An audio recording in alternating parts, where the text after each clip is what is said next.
नमस्कार, मैं हूं माधुरी। आप देख रहे हैं वागड़ वार्ता 91। वागड़ वार्ता 91 में आपका स्वागत है। प्रदेश और संभाग की ताजा तरीन खबरों से जुड़ने के लिए आज ही हमारे चैनल को सब्सक्राइब कर लें और बेल आइकन को जरूर दबाएं। चलिए खबरों का सिलसिला शुरू करने से पहले नजर डालते हैं अब तक की टॉप हेडलाइंस पर। बांसवाड़ा में महिला कांस्टेबल पर मारपीट और तोड़फोड़ का आरोप। पुलिस ने महिला कांस्टेबल सहित 12 लोगों के खिलाफ दर्ज किया मामला। घर में पैंथर घुसने से मचा हड़कंप, वन विभाग की टीम ने किया रेस्क्यू। बांसवाड़ा में नकबजनी गैंग का हुआ पर्दाफाश, मास्टरमाइंड सहित 2 बदमाश हुए गिरफ्तार। गुजरात पुलिस ने 850 पेटी अवैध शराब की जब्त, बांसवाड़ा पुलिस की चौकसी पर उठे सवाल। बांसवाड़ा जिले के घाटोल उपखंड क्षेत्र में मारपीट और तोड़फोड़ का मामला सामने आया है। पीड़िता ने आरोप लगाया कि 6 जुलाई को वर्दी में महिला कांस्टेबल उसके घर पहुंची और गाली गलौज करते हुए जान से मारने व झूठे मुकदमे में फंसाने की धमकी दी। उसके साथ अन्य लोग भी थे जिन्होंने घर में घुसकर मारपीट और दुकान से सीसीटीवी का डिवाइडर निकालकर तोड़फोड़ की। पुलिस ने 11 जुलाई को परिवाद के आधार पर 9 सितंबर को मामला दर्ज कर जांच शुरू कर दी है। बांसवाड़ा जिले के घाटोल उपखंड क्षेत्र के करगचिया गांव में मारपीट और तोड़फोड़ का सनसनीखेज मामला सामने आया है। पीड़िता ने आरोप लगाया कि 6 जुलाई को महिला कांस्टेबल खुशबू सुथार वर्दी में उसके घर पहुंची और गाली गलौज करते हुए जान से मारने व झूठे मुकदमे में फंसाने की धमकी दी। पीड़िता का कहना है कि कांस्टेबल ने खुद को राजतलब थाना का जांच अधिकारी बताते हुए दहशत फैलाने की कोशिश की, जबकि वह बावलवाड़ा थाने में पदस्थ है। पीड़िता के अनुसार कांस्टेबल के साथ प्रीतेश सुतार और अन्य लोग भी थे। आरोप है कि उन्होंने घर में घुसकर मारपीट की और दुकान से सीसीटीवी का डिवाइडर निकालकर तोड़फोड़ की। इस घटना से गांव में तनाव का माहौल बन गया। पीड़िता ने इस संबंध में 11 जुलाई को पुलिस में परिवाद दिया। इसके बाद पुलिस ने 9 सितंबर को महिला कांस्टेबल सहित 12 जनों के खिलाफ मुकदमा दर्ज कर जांच शुरू कर दी। पुलिस अधिकारियों का कहना है कि घटना की हर पहलू से जांच की जा रही है। मामला 6 जुलाई का है और गौतम करगछिया का। वहां पर 10-15 लोग आए जिसमें एक महिला कांस्टेबल थी जिसने अपना नाम खुशबू सुतार बताया और बोला कि मैं राजतलब थाना शाही हूँ और अनुसंधान अधिकारी हूँ। और मंजुला जी को उन्होंने गाली गलौज की और मारपीट करने की कोशिश की। और उसके साथ में 10-15 लोग और भी थे जिसमें से तनवीर पाटीदार, रितेश सुतार और हितेश, और इन लोगों ने मारपीट की कोशिश की और तोड़फोड़ की। मामले को लेकर हमने रिपोर्ट 11 जुलाई को ही दे दी थी और बार बार थाने के चक्कर काटने के बाद में उन्होंने 9 सितंबर को उन्होंने मामला दर्ज किया है। कौन से थाने का मामला है? घाटोल मामले का था। डूंगरपुर जिले के साबला उपखंड के एक गांव में सोमवार सुबह करीब 4 बजे एक पैंथर घर में घुस आया। पैंथर करीब 2 घंटे तक गांव में आतंक फैलाता रहा, लेकिन ग्रामीणों की सजगता से बड़ा हादसा टल गया। पैंथर पहले एक घर के आंगन में दिखा और बाद में एक मकान में बने बाथरूम में चला गया। ग्रामीणों ने पैंथर को पकड़ने की कोशिश की। सूचना मिलने पर प्रशासन और वन विभाग की टीम मौके पर पहुंची और पैंथर को सुरक्षित पिंजरे में कैद कर रेस्क्यू किया गया। डूंगरपुर जिले के साबला उपखंड क्षेत्र के नया टापरा गांव में सोमवार सुबह एक बड़ा हादसा होते होते टल गया। सुबह करीब 4 बजे कांतीलाल मीणा के घर के आंगन में एक पैंथर बैठा दिखाई दिया। कुछ ही देर में वह पड़ोसी सुरेंद्र मीणा के बाथरूम में घुस गया। ये देखकर ग्रामीणों में अफरा तफरी मच गई। धनपाल मीणा ने तुरंत आसपास के लोगों को सूचना दी और मोतीलाल, मनोज, देवीलाल व जयकृष्ण सहित कई लोग मौके पर पहुंच गए। ग्रामीणों ने साहस दिखाते हुए पैंथर के गले में रस्सी का फंदा लगाने की कोशिश की। इसी दौरान पैंथर ने मोतीलाल की ओर झपटा मारा, जिससे उनके हाथ पर खरोंचे आई। बावजूद इसके ग्रामीणों ने हिम्मत नहीं छोड़ी और प्रशासन को सूचना दी। कुछ ही समय में एसडीएम महेश गागोरिया, तहसीलदार मोहनलाल बारिया और थानाधिकारी रघुवीर सिंह मौके पर पहुंच गए।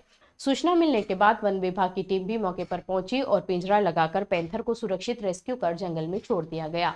आपको बता दें कि यह क्षेत्र जंगल के करीब है, इसलिए पैंथर की चहल पहल पहले भी देखी जा रही थी। प्रशासन और ग्रामीणों की तत्परता से एक बड़ा हादसा टल गया। बांसवाड़ा पुलिस ने मंदिरों और सुने मकानों में चोरी करने वाले नकबजनी गैंग का पर्दाफाश कर मुख्य सरगना समेत 2 आरोपियों को गिरफ्तार किया है। पुलिस अधीक्षक सुधीर जोशी ने बताया कि जिले में लगातार हो रही चोरी की घटनाओं को रोकने के लिए विशेष अभियान चलाया गया। तकनीकी विश्लेषण, मुखबिरों और सीसीटीवी फुटेज के आधार पर सूरज उर्फ सरगना और उसके साथी संजय उर्फ सोनू को पकड़ा गया है। पूछताछ में आरोपियों ने दर्जनों चोरी की घटनाओं का खुलासा किया है। पुलिस अब गिरोह के अन्य सदस्यों की तलाश में जुटी है। बांसवाड़ा जिले के मंदिरों और सुने मकानों में चोरी करने वाले नकबजनी गैंग का पुलिस ने पर्दाफाश कर लिया। पुलिस अधीक्षक सुधीर जोशी ने बताया कि जिले में लगातार हो रही चोरी की घटनाओं पर लगाम लगाने के लिए अतिरिक्त पुलिस अधीक्षक डॉक्टर राजेश भारद्वाज और डीएसपी गोपीचंद मीणा के निर्देशन में थाना सदर पुलिस टीम ने विशेष अभियान चलाया। तकनीकी विश्लेषण, मुखबिर तंत्र और सीसीटीवी फुटेज की मदद से पुलिस ने सूरज उर्फ सरगना और उसके साथी संजय उर्फ सोनू को गिरफ्तार कर लिया है। आरोपियों ने पूछताछ में कई चोरी की वारदातों का खुलासा किया, जिनमें स्कूटी चोरी समेत दर्जनों घटनाएं शामिल है। पुलिस ने बताया कि मुख्य आरोपी सूरज पर पहले से 10,000 रुपए का इनाम घोषित था। पुलिस की कार्रवाई से इलाके में सुरक्षा व्यवस्था मजबूत हुई है और चोरी की घटनाओं से परेशान लोगों को बड़ी राहत मिली है।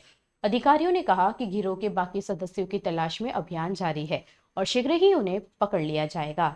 फिलहाल पुलिस आरोपियों से पूछताछ कर रही है। पूछताछ के दौरान और भी खुलासे होने की संभावनाएं जताई जा रही है। गुजरात पुलिस ने बड़ी कार्रवाई करते हुए 850 पेटी अवैध शराब जब्त की है। ये शराब राजस्थान के कई जिलों से होते हुए गुजरात पहुंची, जिससे बांसवाड़ा पुलिस की चौकसी पर सवाल खड़े हो गए हैं। जानकारी के अनुसार तस्कर भीलवाड़ा, चित्तौड़गढ़, छोटी सादड़ी और प्रतापगढ़ के बॉर्डर इलाकों से होकर शराब की खेप गुजरात ले गए। 3 अलग अलग जिलों के तस्कर मिलकर इस अवैध कारोबार को अंजाम दे रहे थे। गुजरात में 850 पेटी अवैध शराब पकड़े जाने के बाद बांसवाड़ा पुलिस चौकसी पर गंभीर सवाल खड़े हो गए हैं। जानकारी मिली है कि लाखों रुपए की कीमत की यह शराब राजस्थान के कई जिलों से होते हुए गुजरात पहुंची। तस्करों ने भीलवाड़ा, चित्तौड़गढ़, छोटी सादड़ी और प्रतापगढ़ के बॉर्डर इलाकों से होकर शराब की खेप पार करवाई। 3 अलग अलग जिलों के तस्करों की साठगांठ से यह बड़ा अवैध कारोबार संचालित हो रहा था। पुलिस की नाकामी से तस्करों को रास्ते खुले मिले और उन्हें बिना रोक टोक शराब गुजरात तक ले जाने का मौका मिल गया। गुजरात पुलिस की कार्रवाई के बाद राजस्थान पुलिस की कार्यशैली और स्थानीय स्तर पर मिली भगत का सवाल खड़ा उठता है। अगर समय रहते जांच और चौकसी बढ़ाई जाती तो इतना बड़ी खेप गुजरात तक नहीं पहुंच पाती। गुजरात पुलिस ने कार्रवाई करते हुए कई तस्करों को गिरफ्तार कर उनसे पूछताछ शुरू करती है। वहीं राजस्थान पुलिस पर दबाव बढ़ गया है कि वह अपने स्तर पर जांच करे और अवैध कारोबार में शामिल लोगों की पहचान कर सख्त कार्रवाई करे। डूंगरपुर जिले में 2 अलग अलग सड़क हादसों में कई लोग घायल हो गए। कतिसोर के सिलियारी घाटी में एक ऑटो अनियंत्रित होकर पलट गया, जिससे 8 लोग घायल हो गए। वहीं मोवाई के परशुराम सर्कल पर खड़े ट्रक के पीछे बाइक घुस जाने से बाइक सवार युवक और युवती घायल हो गए। सभी घायलों को आसपुर अस्पताल में भर्ती कराया गया है। प्राथमिक उपचार के बाद एक युवक को रेफर किया गया। डूंगरपुर जिले के आसपुर थाना क्षेत्र में सड़क हादसों ने फिर से चिंता बढ़ा दी है। कतिसोर के सिलियारी घाटी में एक ऑटो अनियंत्रित होकर पलट गया। ऑटो में सवार 8 लोग घायल हो गए, जिनमें रेखा को गंभीर चोटें आई हैं। बाकी घायलों को प्राथमिक उपचार के बाद अस्पताल से रवाना कर दिया गया। ये सभी सवारी झाखरी कराड़ा के निवासी बताए जा रहे हैं। वहीं दोड़ा थाना क्षेत्र के मोवाई के परशुराम सर्कल पर एक और हादसा हुआ। कुबेरपुरा जल्लारा निवासी पन्नालाल और सीमा डूंगरपुर से आसपुर की तरफ जा रहे थे। इस दौरान मोवाई मोड़ पर खड़े ट्रक के पीछे बाइक घुस गई। हादसे में बाइक सवार के दोनों पैर टूट गए और पीछे बैठी युवती भी घायल हो गई। घटना की सूचना पर 108 एम्बुलेंस से दोनों को आसपुर सीएचसी पहुंचाया। प्राथमिक उपचार के बाद पन्नालाल को गंभीर हालत के चलते रेफर कर दिया गया, जिसका इलाज अभी भी जिला अस्पताल में जारी है। चलते चलते फिर नजर डालते हैं आज की टॉप हेडलाइंस पर। बांसवाड़ा में महिला कांस्टेबल पर मारपीट और तोड़फोड़ का आरोप। पुलिस ने महिला कांस्टेबल सहित 12 लोगों के खिलाफ दर्ज किया मामला। घर में पैंथर घुसने से मचा हड़कंप, वन विभाग की टीम ने किया रेस्क्यू। बांसवाड़ा में नकबजनी गैंग का हुआ पर्दाफाश, मास्टरमाइंड सहित 2 बदमाश हुए गिरफ्तार। गुजरात पुलिस ने 850 पेटी अवैध शराब की जब्त, बांसवाड़ा पुलिस की चौकसी पर उठे सवाल। अपने स्मार्टफोन पर प्रदेश भर की खबरों से अपडेट रहने के लिए आज ही हमारे चैनल को सब्सक्राइब कर लें और बेल आइकन को जरूर दबाएं। फिलहाल इस बुलेटिन में इतना ही। अब दीजिए इजाजत माधुरी को। आप जुड़े रहिए वागड़ वार्ता 91 के साथ। नमस्कार।